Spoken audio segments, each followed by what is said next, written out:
जिसे चाहा अपना बना लिया। ये बड़े कर्म के हैं फैसले, ये बड़े नसीब की बात है। जो यहां पहले आया है अपनी मर्जी से नहीं, मदीने वाले की मर्जी से आया, इसलिए कि महबूब की महफिल को महबूब सजाते गए, आते हैं वही जिनको सरकार बुलाते हैं। बच्चे भी इश्क करते हैं हुजूर से, जवान भी इश्क करते हैं हुजूर से। भाई कौन सा मयार है, कौन सा लेवल, कौन सा मीटर है जो बच्चे पीछे जाएं बड़े आगे बैठे। यहां जो पहले आएगा ना वही पहला है, जो पहले आएगा वही पहला है, जो बाद में आएगा वही आखिरी है। ख्याल करें हुजूर की महफिल है तो जिसको जितना नबी से इश्क है ना उतनी आवाज से दुरूद पाक पढ़ लीजिए। अल्लाहुम्मा सल्ली अला सय्यदिना व शफीइना व नबीना व मौलाना मुहम्मद इमादिल जूदी वल करम व आलिहि व अस्हाबिहि व बारिक व सल्लिम सलातो व सलामन अलैका या रसूल अल्लाह सल्लल्लाहु तआला अलैहि वसल्लम। एक बड़ी बात ये भी है, अक्सर मज़ारात पे जब उर्स की तारीख आती है ना तो कई नौजवानों की नसें ना फड़कने लगती हैं। मिजाज बना हुआ है, जब तक गवैये नहीं आएंगे ना तब तक उर्स नहीं होना है। बहुत गौर से मेरी बात सुनिएगा, मुझे यहाँ से नहीं पता नहीं है यहाँ कव्वाली होती है कि नहीं होती है, जलसा होता है कितना होता है, मुझे इससे पता नहीं है, मगर एक बात मैं कह के जा रहा हूँ, एक अपना फर्ज समझते हुए बात कह रहा हूँ। और मेरी आदत है, अक्सर कोशिश करता हूँ कि जिस जगह बैठूं उसी जगह की बात करूं। तो होता क्या है, ज्यादातर उर्सों में मिजाज कुछ लोगों का इतना बना हुआ है कि उर्स होता है और वहां पे डांस पार्टियां, नचनिए, बड़ेले सारे आया करते हैं। कभी कभी तो इश्तिहार देख के खून खोल जाता है, ऊपर मौलवियों का नाम है, नीचे कव्वालनों का नाम है, इश्तिहार एक ही है। पहले दिन तकरीर होगी, अगले दिन मुकाबला होना है, चैलेंज हो रहा है, मौलवियों को चैलेंज हो रहा है कि तुम सुधार के दिखाओ, हम बिगाड़ के दिखाएंगे। अल्लाह वाले के आंगन में बैठे हो भाई, जाओ जाके पूछो साहिबे मजार से, मजार तुम्हारा क्यों बना? क्या तुम ढोलक बजाते रहे, मुकाबले देखते रहे? अल्लाह की इज्जत की कसम खा के कहता हूं, अगर रब ने ये पर्दे न डाले होते ना तो ये मजार से निकल के कहते गैरत कर, हमने पूरी जिंदगी मुस्तफा की शरीयत की हिफाजत की थी, हमने पूरी जिंदगी दीन मुस्तफा की हिफाजत की थी। हमारे सीने पे लाकर डांस करके दिखाते हो, हमारे सीने पे लाकर तुम नचनियों को बिठा के दिखाते हो, हम तुम्हारे मजार पे कव्वालनों को बिठाएंगे। खुदा की कसम दारुल जज़ा आखिरत है, वरना जमीन फट जाती, आसमान आज गिर जाता। कौन सा तमाशा नहीं होता इस कौम में। मैं पूछना चाहता हूं अपनी कौम से, आज एक तरफ नाचने वाली बेगैरत बिना दुपट्टे के बैठी होती है, दूसरी तरफ बिना टोपी के बेगैरत बिना दाढ़ी के बैठा होता है, और नीचे से जवान वाह वाह कह के दाद देते हैं। कोई कई नंगे अमीर दौलत की गड्डियां लेकर के खड़े होते हैं, और जब उड़ाया करते हैं तो फिर देखते नहीं पैसा कितना जा रहा है। मैं पूछना चाहता हूं मेरी कौम, जरा जायजा लिया जाए, हमारी बस्तियों के अंदर कितने आईएएस मौजूद हैं, कितने आईपीएस हमने बनाए हैं, कितने एमबीबीएस हमने बनाए हैं, कितने बीयूएमएस हमने बनाए हैं, कितने कौम को काबिल तरीन लोग दिए हैं। जिस कौम के पास एक भी एमबीबीएस ना हो, एक भी बीयूएमएस ना हो, जिसके पास एक भी आईएएस ना हो, जिस बस्ती में एक भी आईपीएस ना हो, उस कौम को अय्याशी पे पैसा लुटाने की इजाजत नहीं है। उस कौम को हक नहीं पहुंचता है वो अपनी हलाल कमाई को अय्याशियों में बर्बाद करे। अगर खुदा तौफीक दे उस पैसे को उठाओ और देखो गांव में सबसे ज़हीन बच्चा कौन है, कौन पढ़ना चाहता है, उसकी तालीम पे पैसा लगा दो। खुदा की कसम अगर वो आईएएस बन करके कभी इंसाफ की कुर्सी पे बैठेगा तो फिर किसी मजलूम पे ज्यादती नहीं होगी, कोई जालिम हद से ज्यादा नहीं बढ़ेगा। खुदा की कसम कुर्सी पे वो बैठा होगा, निजाम मदीने वाले मुस्तफा का नजर। क्या पैगाम दिया हज़रत, जिंदाबाद जिंदाबाद, वाह वाह वाह, सुभान अल्लाह। वो मेरे भाई अपने पैसे को सही जगह इस्तेमाल करो। सारी कौमों में कोई कौम ऐसी नहीं है जो अपने पैसे को इतना फजूल खर्च करती है। हम काम की जगह खर्च नहीं करते। मैं पूछना चाहता हूं कितने स्कूल तुमने अपने इलाकों में बनाए जिसमें सिर्फ बेटियां पढ़ सके? बताओ मुझे। हम साल में 3 बार चंदा करके 5-5 लाख के 15 लाख में जलसा करते हैं। 3 जलसे हम ना करें, 1 जलसा करें, बाकी के 10 लाख बच्चों की तालीम पे लगाए जाए। हाँ, कई बार लोग कहते हैं अल्लाह का शुक्र है हजरत 1 कोटी फला जगह, 1 कोटी फला जगह, 1 कोटी फला जगह।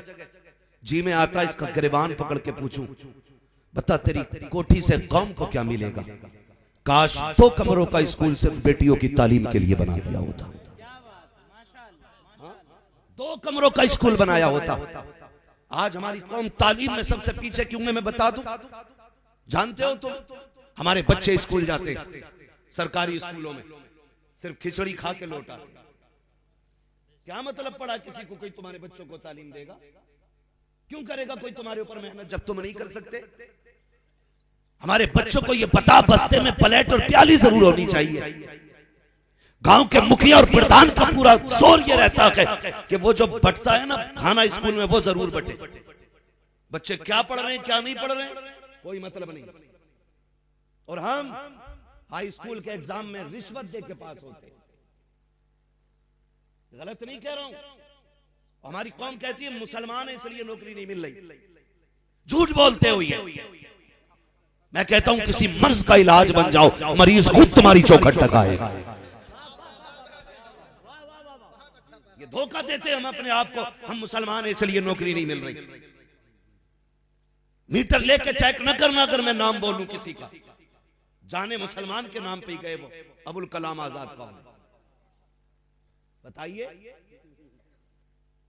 भाई। ऐसे कितने नाम बता सकता हूं। आप कुछ बनो तो सही। वो कौन जो हाई स्कूल में रिश्वत दे के नकल करके पास हो, तुम्हें क्या लगता है नकल करके पास हो जाओगे तो नौकरी मिल जाएगी? नहीं प्यारे, उससे पहले इंटरव्यू भी होता है, टेस्ट भी होता है। इंटरव्यू में चीटिंग कैसे कर सकते हो? इंटरव्यू में किसको पैसा दे के तुम पास होगे? जब वहां निकाले जाते हो कहते हो नाम पूछ के निकाल दिया गया। झूठ बोलते हो। तुम अगर काबिल बन जाओगे तुम्हारी कुर्सी पे कोई नहीं बैठेगा। तुम अगर लायक बन जाओगे तुम्हारी जगह कोई नहीं ले सकता है। दावे के साथ कहता हूं जब जरूरत पड़ती है तो धर्म नहीं देखा जाता है, जात नहीं देखी जाती है, बरादरी नहीं देखी जाती है। अगर आप कहो तो कैसे? तो मैं आपको बता दूं, अभी कुछ दिन पहले कोरोना काल गुजरा है, जब सारी दुकानें बंद होती थी तो बीड़ी पीने वाले लोग, तंबाकू लेने वाले लोग इतना बेकरार रहते थे कहां मिलेगा कैसे मिलेगा। अगर कोई दुकान आधी खुल जाती तो फिर कोई ये नहीं देखता था कि ये किस जात वाले की दुकान है, किस बरादरी वाले की दुकान है, ये कलमा पढ़ता है कि नहीं,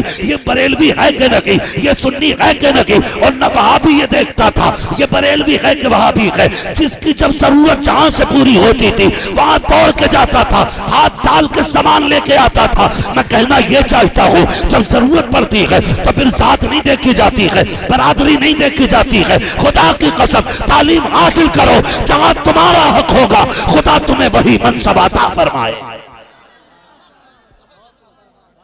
कब तक झूठ बोलोगे अपने आप से कि हमें नाम देख के हटा दिया गया? हो सकता है भाई 1-2% की बात नहीं करता, लेकिन काबिलियत अपनी जगह ले लेती है।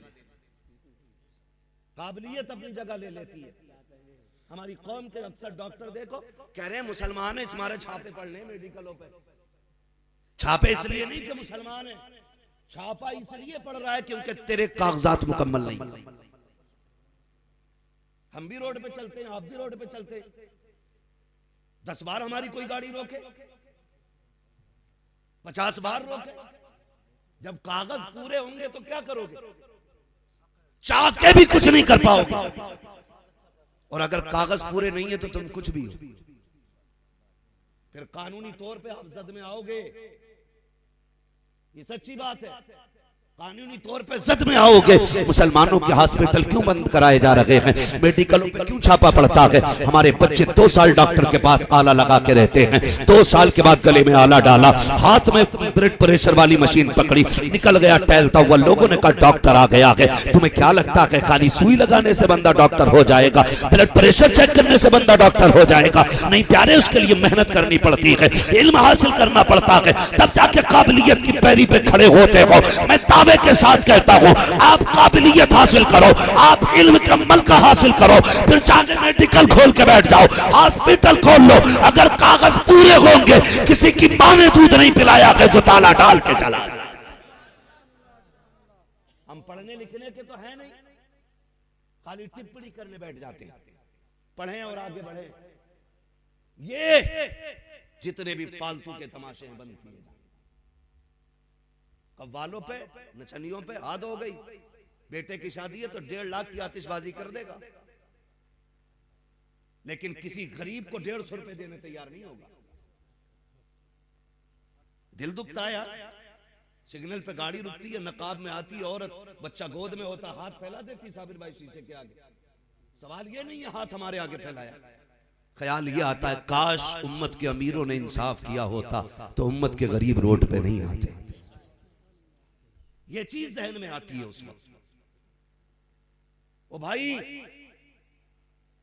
बस इतना करो, जो हमारे गलत कदम है इन्हें रोक लो, इन्हें रोक लो। ये अल्लाह वाले मज़ारों में लेटे हुए, खुदा की कसम अल्लाह ने ना ये हमारी हिफाजत के लिए असबाब मुहैया कर रखे, असबाब मुहैया कर रखे। सरकार गरीब नवाज अजमेर शरीफ में पूरे हिंदुस्तान की हुकूमत संभाले वाले। हम अजमेर वाले कहलाते तो हैं, लेकिन किरदार में कितने अजमेर वाले के मुशाबे। कोशिश की हमने। हिंदुस्तान में गरीब नवाज आए ना, 2 चीजें लेके आए थे। एक कुरान लेके आए थे, दूसरा मदीने वाले का किरदार लेके आए थे। 2 ही चीजें थी। तलवार नहीं थी उनके पास, बम नहीं था उनके पास, 2 ही चीजें थी, किरदार और कुरान। और आज दोनों ही चीजें हमारे बीच से खत्म हो रही है। हमारे दरमियान दोनों ही चीजें नहीं है। नहीं, अखलाक देखो तो हम कड़वे हो गए, कुरान देखो तो हम बिल्कुल जाहिल हैं कुरान से। 90% टोपी ओढ़ने वालों को दुरुस्त कुरान नहीं आता। कहीं कहीं इत्तेफाक हो जाए ना, नमाज पढ़ने मस्जिद में चले जाओ तो ऐसा लगता है जैसे किसी ने पहाड़ सर पे रख दिया। हालात है ये बताओ, जब मस्जिदों के ये हालात है तो कौन के हालात क्या होंगे। तीजा होता सारे पारे लेके बैठ जाते। फरमाया गया गलत कुरान पढ़ने वाले पे कुरान खुद लानत भेजता है। पूछो ना उलमा से, ये हुक्म है, गलत पढ़ने वालों पे कुरान खुद लानत भेजता है। बख्शवाने गए थे कि उस पर लठियां फिरवाने गए थे। और कलमा शरीफ की जो तादाद है कि पढ़ दिया जाए तो बशारत है कि अल्लाह बख्श देता है। पता चला 3 बार चले हो गए लेकिन लठिया बराबर चल रही। क्यों? क्योंकि जो कलमा पढ़ रहे ना उन्हें कलमा ही दुरुस्त याद नहीं, दुरुस्त कलमा ही याद नहीं। ला ला ला ला मुसल्ला ला ला ला ढेर लगा रहे आगे चनो का। बाद में फिर मुट्ठी देखे कितना भर के दे रहे कितना कम दे रहे। ये हालात है हमारी कौम के यार। जिस कौम को कलमा तक सही याद नहीं है उसे हंसने की इजाजत किसने दी? रोना चाहिए। हम अपने दीन का कलमा तक याद नहीं कर सके। खुदारा कुरान के करीब हो जाए। ये जो बुजुर्ग लेटे हुए हैं ना, ये सब कुरान वाले लोग। ये दिन भर रोजे रखते थे, रात भर नमाज में कुरान पढ़ा करते थे। फिर अल्लाह ने इतनी इज्जत बख्शी, हुक्म हो गया तू जमीन के नीचे जाएगा, हम जमीन के ऊपर तेरे नाम के मेले लगाते हैं। वरना बड़े बड़े नाम वाले आए, किसका नाम बाकी है? यहाँ के हुक्मरानों की तारीख पढ़ लो, राजा महाराजाओं की तारीख पढ़ लो, किसकी कब्रों के निशान है? हिस्ट्री में नाम मिलते हैं, जमीन के ऊपर निशान नहीं। लेकिन अगर अल्लाह वाला कोई कितना भी कमजोर क्यों ना हो, दुनिया उसके निशान को भी जानती है, दुनिया उसके नाम को भी जानती है। पूरी दुनिया जानती है अल्लाह वालों को। क्यों? क्योंकि इन्होंने जिंदगी भर रब के नाम को बुलंद किया। अल्लाह ने इनके विसाल के बाद इनके नामों को बुलंद किया है। तो कुरान के आदी बनो। हम तो पढ़ते ही नहीं कुरान, आता ही नहीं। 3 बजे तक मोबाइल चलाएंगे हम, 3 बजे तक। और सुबह उठ के कहेंगे अजमेर वाले तेरे गुलाम हैं, बरेली वाले तेरे गुलाम हैं। हम अपने दावों में सच्चे दावे किया करो, मैं इनकार नहीं करता। काश ये जबान कबूल हो जाए और कयामत में गुलामों में उठा लिया जाए। हम तो निस्बत का भी बड़ा ख्याल करते हैं, और सब कुछ निस्बत ही हमारे पास सबसे बड़ी चीज है। लेकिन अपने आप को भी बदलो ना, अपने आप को बदलो। अभी जरा सी भुखमरी आ जाए ना, सबसे पहले कर्जा लेने भागेंगे, सूद पे मिल जाए, ब्याज पे मिल जाए, हराम का मिल जाए, हलाल का मिल जाए, सारे दौड़ते। लेकिन याद नहीं, फरमाया गया जिसने सुबह फजर बाद ना सूरह यासीन पढ़ ली, उसके पूरे दिन के काम अल्लाह के जिम्मे करम में हो जाया करते। कौन पढ़ेगा सुबह में?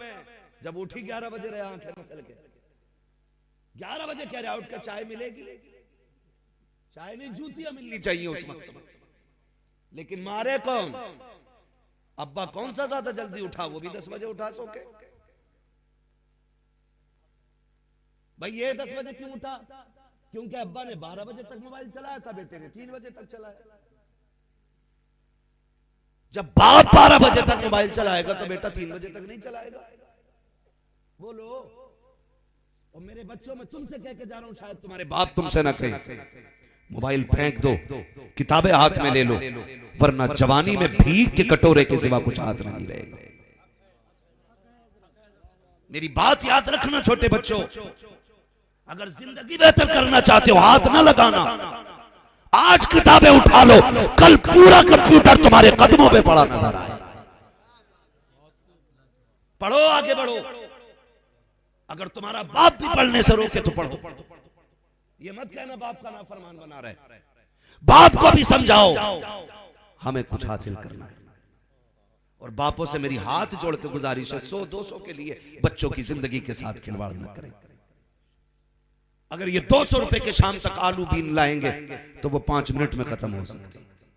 साल भर में आपके बच्चे ने 3000 के आलू बीन लिए खेत में से, तो ये 3000 से गुजारा नहीं होगा। लेकिन ये जिंदगी का 1 साल तो आने वाले दौर में जाकर के 3 करोड़ में भी नहीं खरीद सकता है। इसलिए अपने बच्चों की तालीम पे जोर दो। और मेरे बेटो, तुम जो रातों को मोबाइल चलाते हो ना, ये बंद करो, किताबें लेके बैठ जाया करो, पढ़ो। खुदा की कसम तुम्हारे की पीठ से फिर साइंसदान भी पैदा होंगे, इंजीनियर भी पैदा होंगे, डॉक्टर भी पैदा होंगे, बड़े बड़े मिनिस्टर भी पैदा होंगे, काबिल तरीन लोग तुम्हारे दरमियान से पैदा होंगे। लेकिन शर्त इतनी है, तुम्हें मेहनत करनी पड़ेगी। रातों को उठ के सजदे किया करो, दिन भर मेहनत किया करो। दिन भर मेहनत के बाद रात को मुसल्ले बिछा के कहा करो, मालिक मुकद्दर को रोशन करते, आने वाली जिंदगी को ताबनाक करते। वो तो ये कहता है मेरी बारगाह में आना तेरा काम है, बुलंदी तक पहुंचा देना ये मेरा काम। नारे तकबीर, नारे रिसालत, उलमाए अहले सुन्नत, उर्से मुक़द्दस, नारे तकबीर, नारे रिसालत। वाह वाह वाह वाह।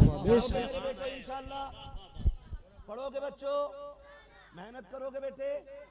ये फिक्र न करना कोई तुमसे कहेगा तब पढ़ोगे। बचपन में खेल बहुत अच्छा लगता है, जी करता है अम्मा अब्बा एक तरफ हो जाएं और हम खेलते रहे, मगर ये सब शैतान की तरफ से होता है। कभी खेल के धोखे में मत आना, पढ़ें। और गांव वालों से गुजारिश करके जाता हूं, कोई बच्चा गरीब है लेकिन ज़हीन है, पढ़ना चाहता है, पूरा गांव मिलके उसे पढ़ाओ, पूरा गांव मिलके उसे पढ़ाओ। भले ही वो किसी गरीब का बेटा होगा, लेकिन अगर वो MBBS बन गया और कुर्सी पे बैठा, आज अल्लाह माफ करे डॉक्टर नहीं डाकू हो गए, डॉक्टर नहीं डाकू हैं। और एक दौर ऐसा था कि तबीबों को मसीहा कहा जाता था। और आज भी डॉक्टरों पर कौम इतना भरोसा करती है कि बंद कमरे के अंदर अपना मरीज दे दे करके वापस आ जाती है। वो जानती है इसकी जिंदगी के साथ खिलवाड़ नहीं होगा। लेकिन तमाशे हम जानते हैं साहिब, हमें बेवकूफ न समझना, हम हुजूर के दीन के सिपाही हैं। जहां से तुम्हारी सोच खत्म होती है वहां से इल्म वालों की सोच शुरू हुआ करती है। या रसूल अल्लाह जिंदाबाद, अल्लाह अकबर। हाँ, मैं कुछ बातें कह जाऊं, नाम नहीं लूंगा किसी हॉस्पिटल का। तबीब होना ये हमदर्दी की निशानी थी। डॉक्टर मसीहा कहा जाता था, लेकिन आज मैं डाकू कहता हूं, इल्ला माशाअल्लाह। कुछ लोगों को छोड़ देता हूं, ऐसे भी मेरी नजर में कुछ लोग हैं कि जो खुदा की कसम मुस्तफा के सच्चे उम्मती नजर आया करते हैं। डॉक्टर लेकिन हुजूर के सच्चे उम्मती नजर आते। जानते हो गरीबों के पे सितम कितना होता है। ICU में बंदा भर्ती कर लिया, किसी को मिलने नहीं दिया जाएगा, पुटलिया भर के इधर से दवा आती है और उधर खत्म। जिंदा आदमी इतना पानी नहीं पी सकता जितना किलो के हिसाब से ये मुर्ग बीमार की दवाइयां चढ़ती है। समझ में आने वाली बात है ये। गरीब का पटला फाड़ दिया जाता है जब पर्चा बना के दिया जाता है। टाइम बन गए डॉक्टरों के, इस टाइम से इस टाइम तक बाकी नहीं। आओगे तो डबल फीस लेंगे। तुम्हें तो तबीब बनना था, डॉक्टर बनना था, तुम्हें मरीज इसलिए दिया गया था। बाप से ज्यादा भरोसा तुम पे किया गया, माँ से ज्यादा भरोसा तुम पे किया गया। तुमने क्या किया? झूठी दवाइयां मंगा करके उसके साथ तुमने खिलवाड़ किया। फिर मरने के बाद 3 दिन तक तुमने उसके ऑक्सीजन लगा करके उसकी मौत के भी 3 दिन का तुम चार्ज ले लेते हो। मैं यही तो कहना चाहता हूँ, काश मुस्तफा का सच्चा उम्मती लोगों की मदद से आज बन जाए MBBS। जब वो डॉक्टरी की कुर्सी पे बैठेगा, खुदा की कसम दवा देने से पहले सोचेगा मुझ पे मुसलमानों का बड़ा एहसान है, मुझ पे आका की उम्मत का एहसान है। मैं इस लायक नहीं था इस कुर्सी पे आ जाता, मुझे लोगों की दुआओं ने यहां तक पहुंचाया है। फिर जब वो दवा देगा तो डाकू बन के दवा नहीं देगा, मुस्तफा का उम्मती बन के दवा देगा। और उम्मती का उसूल ये होता है, वो दवा बाद में देगा, दुरूद पहले पड़ेगा। दवा असर करे ना करे, मदीने वाले की दुआ असर करने लग जाए। गुजारिश है मेरी कौम के लोगों, अपनी बस्ती में ऐसे लोग पैदा करो जो खुद में डॉक्टर भी हो, इंजीनियर भी हो। डॉक्टर इकबाल ने कहा था, तू किसी और के दामन की तरफ क्यों देखे, तेरे दामन में है किस लालो जवाहर की कमी, तू किसी और के दामन की तरफ क्यों देखे। सब कुछ हुजूर ने दिया। इस्लाम मना नहीं करता डॉक्टर बनने से, इस्लाम मना नहीं करता है मास्टर बनने से, इस्लाम ने मना नहीं किया कि आपको इंजीनियर बनने से।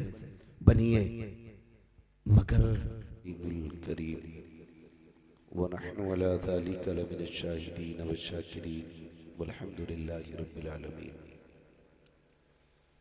या खुदा बहरे जनाबे मुस्तफ़ा इमदाद कुन, या रसूल अल्लाह अज़ बहरे खुदा इमदाद कुन, या शहीद करबला, या दाफ़िए करबो बला, गुल रुखा शहज़ादे गुलगू क़बा इमदाद कुन। गौसे आज़म बमने बेसरो सामा मददे, क़िबला दी मददे काबे ईमा मददे, बगिरदा बे बला उफ्ताद कश्ती, मदद कुन मदद कुन मदद कुन, या मुईनुद्दीन चिश्ती क़ादिरी यमनारे, या गौसे आज़म भी ज़नम दमज़ शेख अहमद रज़ा खां कुतुब आलम भी ज़नम, बलगल उला बिकमालिही कशफत दुजा बिजमालिही, हसूनत जमीउ खिसालिही सल्लु अलैहि व आलिही। करूँ तेरे नाम पे जान फिदा, न बस एक जहाँ तो जहाँ फिदा, दो जहाँ से भी नहीं जी भरा, करूँ क्या करोड़ों जहाँ नहीं। जिसको अपने नबी से जितनी मोहब्बत का दावा हो, कोशिश करें उतनी आवाज़ के साथ रसूल और आले रसूल की बारगाह में दुरूद व सलाम की डालियाँ निछावर कर लें। पढ़ें बावाज़ बुलंद, अल्लाहुम्मा सल्ली अला सय्यदिना शफ़ीइना व नबीना व मौलाना मुहम्मदिन मअदिनिल जूदी वल करम व आलिही व अस्हाबिही व बारिक व सल्लिम सलातन व सलामन अलैका या रसूल अल्लाह सल्लल्लाहु तआला अलैहि वसल्लम। मुबारकबाद के मुस्तहिक़ हैं वो तमाम ही अफराद जिन्होंने उर्स मुक़द्दस की इस अज़ीम महफ़िल को सजाया, कोशिशें काविशें मेहनतें की हैं। अल्लाह रब्बुल इज़्ज़त सबकी मेहनतों को अपनी बारगाह में कबूल फरमाए और क़यामत के दिन हम सब के लिए इस महफ़िल को मौला ज़रिए निजात बनाए।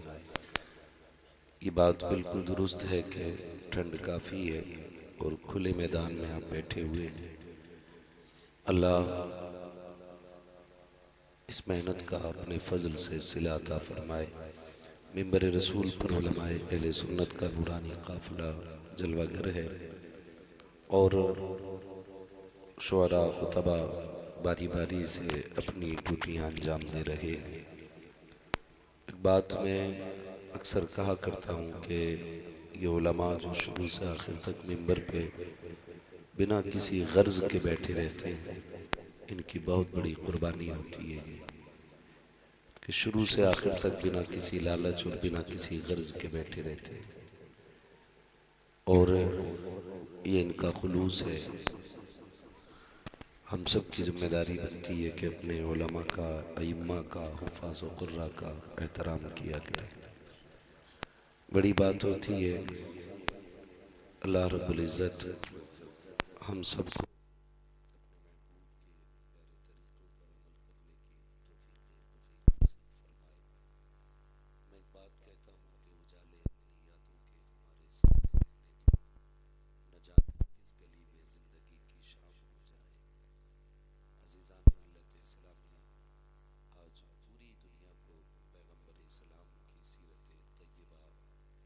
जानने की ज़रूरत है।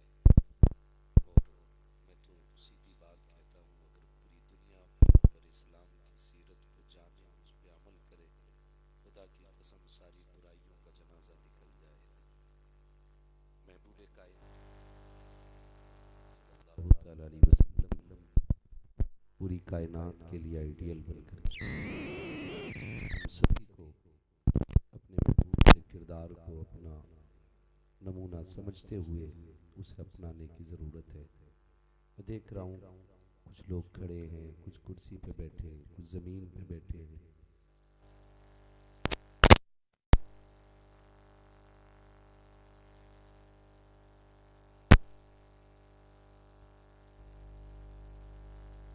याद रखिएगा, जो इस महफिल में जितना छोटा हो के आता है उतना ही ज़्यादा लेके जाया करता है। बर्तन उन्हीं के भरे जाते हैं जो खाली लेके आते हैं। भरे बर्तनों में कभी कुछ आया नहीं करता। वो कहा था किसी ने लौट कर आ गया मक्के से मदीना न गया, जाता भी कैसे जब आका ने बुलाया ही नहीं। तो भाई लोग तो मक्का शरीफ से खाली लौट आते हैं, कई बार मदीने तक जाके लौट आते हैं। क्या हुआ, गए थे, जैसे गए थे वैसे ही आ गए। उस दरवाजे की भीख खत्म नहीं हुई है, उस दरवाजे की सखावत बंद नहीं हुई है। फर्क इतना है कि इसे लेने का हुनर नहीं आता था। जैसा गया था वैसे ही आ गया, वरना जाने वाले तो बहुत गए और बहुत कुछ लेके आए। मैं ज्यादा पीछे नहीं जाऊंगा, चलो चल के इमाम अहमद रजा को देखो। इतना बड़ा आलिम के 100 से ज्यादा उलूम पर महारत तामा रखने वाली जात जब हुजूर की चौखट पे पहुंचती है तो कहती है कोई क्यों पूछे तेरी बात रजा, तुझसे कुत्ते हजार फिरते हैं। जब इतना गिराया खुद को उस चौखट पे जाके तो फिर रब ने कितना उठाया। इतना कहना था कि महबूब के और आला हजरत के बीच के अल्लाह ने सारे पर्दे हटाए। बरेली महबूब का चेहरा देखा और वही चीख के कहा था पेशे नजर वो नो दिल है